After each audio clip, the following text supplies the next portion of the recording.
Welcome to the Resilience webcast. My name is Scott Weber, the president of Interpeace.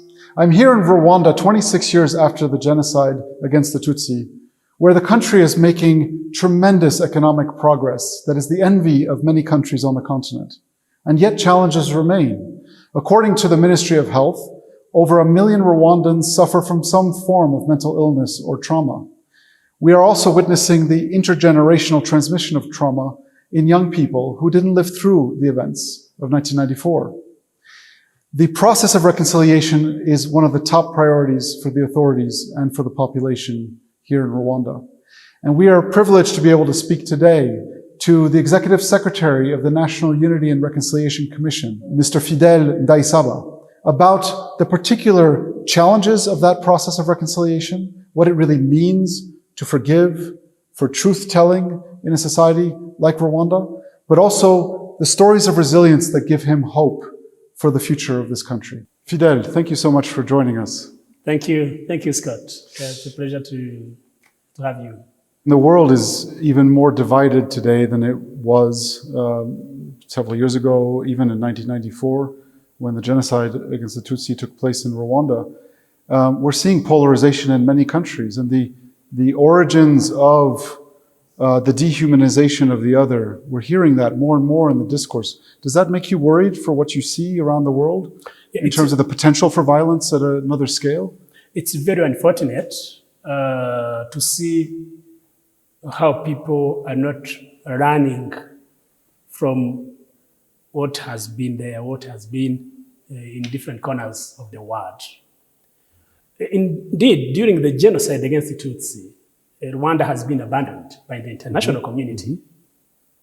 Rwandans themselves, with the Rwandese Patriotic Front Army, managed to halt the genocide and to work for reconciliation, to put people together. We know the cost. When we see in other corner of the world, even if 3 generations ago, it has been said, never again genocide. It happened in 1994 in Rwanda. And we see polarization in different corners of the world.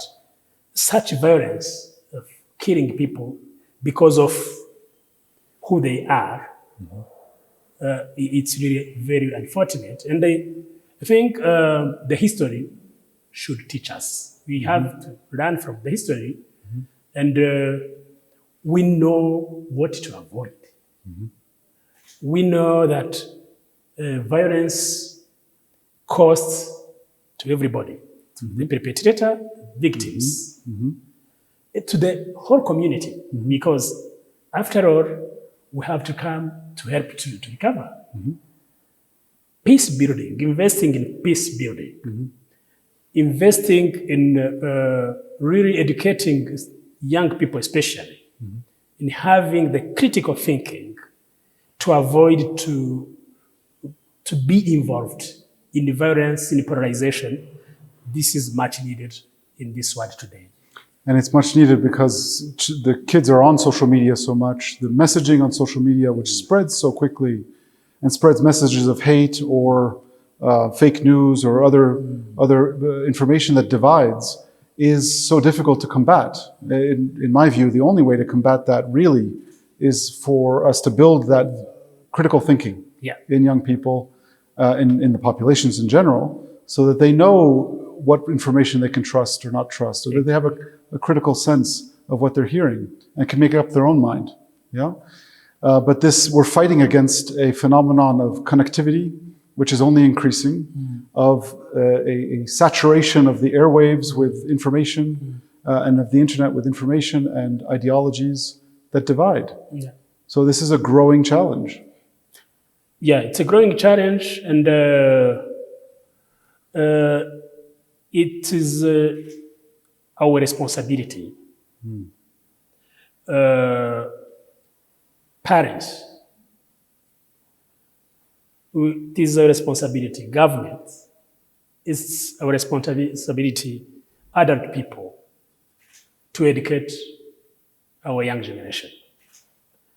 We have had our own wounds. I take the case of Rwanda. What happened in Rwanda, the genocide against the Tutsi, and the consequences of such violence gives responsibility to adult people to make sure that we don't transmit the ideology of hate, to know that divisions are killing. Divisions are killing. And words matter. Yeah, absolutely. From words from leaders especially. You know, I will take that responsibility as adult people. I will take responsibility also to mobilize my peers, adult people, to know that peace matters, and it is our responsibility to avoid, to transmit what have wounded us, what kind of frustration we have had, our suffering, to transmit to the young generation. It matters to work for peace,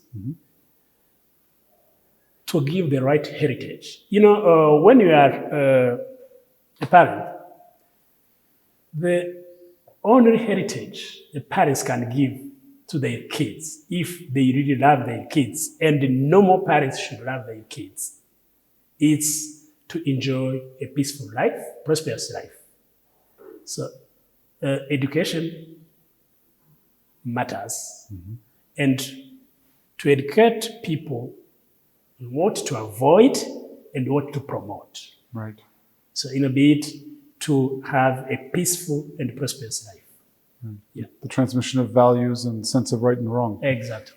Now, I don't know if the world understands the continuing legacy of the violence on Rwandans today. We know that over 1 million Rwandans were killed during the genocide. We know that the country went through a very painful but important process of telling the truth and bringing the truth out through the gacaca process of justice that took place many years ago now. But the legacy of all this, according to the Ministry of Health, is that over 1 million Rwandans today, so about 9% of the population, suffers from some form, serious or somewhat less serious form of anxiety or mental illness or trauma that they continue to bear. The scale of that challenge is huge for a country that is on a very ambitious growth trajectory, that is moving forward in many domains, from technology to regional integration and many things. What is the burden that represents for the society, that unmet need to deal with the hidden wounds of the violence? What is that as a burden for the country trying to move forward? Yeah, first of all, I would start by appreciating the level of resilience Rwandans have demonstrated, right, to be where they are. Today, Rwandans are living together, are sharing life. The peaceful cohabitation is a reality. Yeah. They are engaged in partnership. They are working closely to recover relationships. But this does not mean that wounds, emotional, psychological, are not there, even physical. Because we have had people who have been raped, have had people with scars, even physical, on top of psychological and emotional. we have had thousands of, hundreds of thousands of people who were involved in genocide as perpetrators, who have lost that kind of empathy, the humanity. They need to recover that. There is that huge burden of guilty conscience, which can influence the behavior in a way, which can bring in fear, mistrust. All those are there in the society. But with the resilience demonstrated and the need to support people to embrace the mutual healing. Yeah. The mutual healing. And it's incredible when you see what is happening on the villages. People engaged through dialogue. It all passes through dialogue. So, to tell the truth, to engage in repentance and forgiveness. Sometimes people, they ask, how can someone forgive someone who have even not tried to seek for forgiveness? There's one facilitator, he's a father, he's a priest in the Catholic Church, who's very engaged in the healing process. He was saying, please, you know, everyone have to open with his own key or her own key. If your key is opening the door of forgiveness, open your door. Don't wait for the perpetrator that has not yet opened the door of seeking or apology or seeking forgiveness. Open your door. That is the key you are holding. Let the other person also open his door. And accept that you don't move on the same path. Don't move on the same. You know the path, you're on the right path. The right path is mutual healing, telling the truth, repentance, forgiveness, to build the trust for the bright future. Let everybody move, encourage everybody to move. And we have seen it works. In some cases, offenders open first their doors with their own keys, and it helps survive the victims to move in forgiveness. In some areas, survive the victims, they open their window with their own keys by forgiving, and perpetrators, they move. They open, and the openness is there, and they meet. It is when people can meet, can have dialogue, they can embrace the mutual healing and can embrace the healthy livelihood.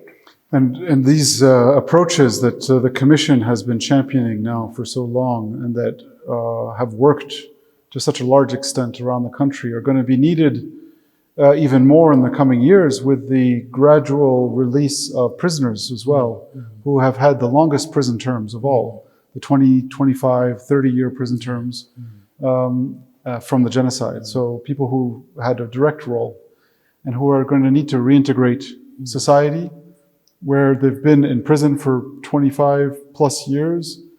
The society has changed, but maybe they haven't changed enough.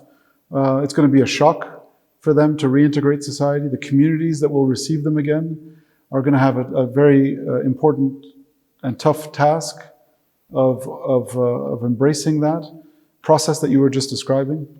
But that's going to be a big challenge. You're going to have a lot of work on your hands in the next few years with that effort, with that population that's coming back into society. Yeah, indeed, the process of healing, it's a long-term exercise. It's not something you can say, I will do it in one day. Right. It's not something for the overnight. Yeah. We have had inmates released. There was a time we had thousands of people released at the same time. Today is not the case. And at that time, it was too early. We were still in the Gacaca process. Today, we have the experience now. With the support and the collaboration between government institutions, our commission itself, Rwanda Correction Services, people in prison are having correction services. Correction services are being offered. And we have seen that it is rewarding. And that calls to keep that, to keep the momentum. When we have realized that when people are well prepared, when the community outside is well prepared, when survivors are prepared, there's no reason to enter in outcry. So we have that hope that with the experience which has been there, and with the commitment and the resilience demonstrated by Rwandans, there are also people serving the life sentence in prison, in jail, who will not be out. Those ones also, they need that kind of exercise to help them to first accept the truth, to tell the truth, because there are some of them who have been tried and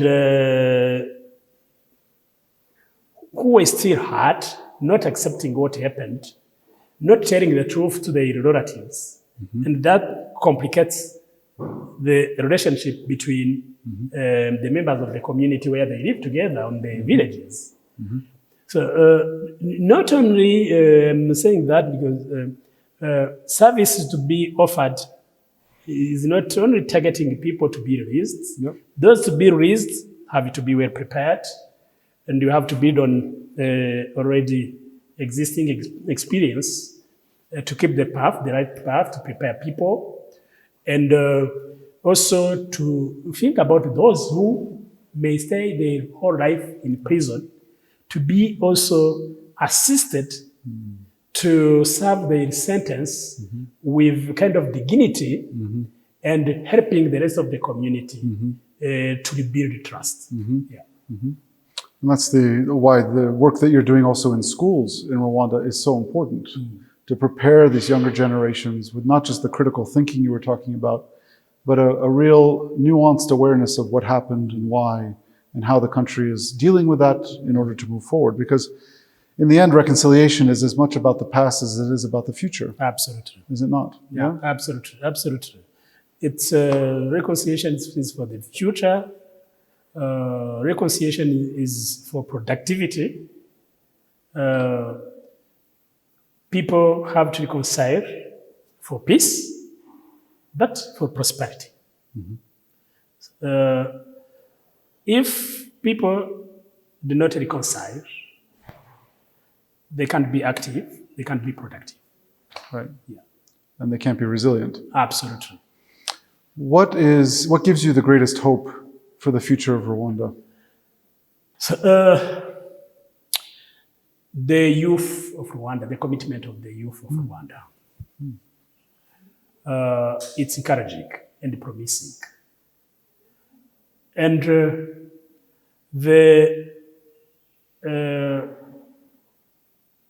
leadership, the commitment of the leadership, and the political will we have, being instilled in the youth is also promising for sustainability. Because the leadership is important and the political will is important to support such committed youth. And in Rwanda, we are having it. We are having the leadership which is engaging the youth. We are having the leadership which is committed to fight against divisions and discrimination and violence, transmitting that to our young generation. I found it as a guarantee for sustainability. Right. Yeah. Well, Fidèle, thank you so much for spending some time with us. I think the example of what Rwanda has done and continues to do today is one that needs to be shared much wider around the world. Learning not just a country's own history and how they've dealt with division or not, but also the experience of other countries like Rwanda is very, very important. And I hope that this interview is going to inspire others to learn more about what is going on here in Rwanda and with the National Unity and Reconciliation Commission that you're so ably leading. So thank you so much for sharing the story. So thank you, Scott. It was good to have such conversation with you, and thank you for the support of Interpeace in our journey, and we look forward to keep more productive engagement. Wonderful. Thank you. Thank you so much.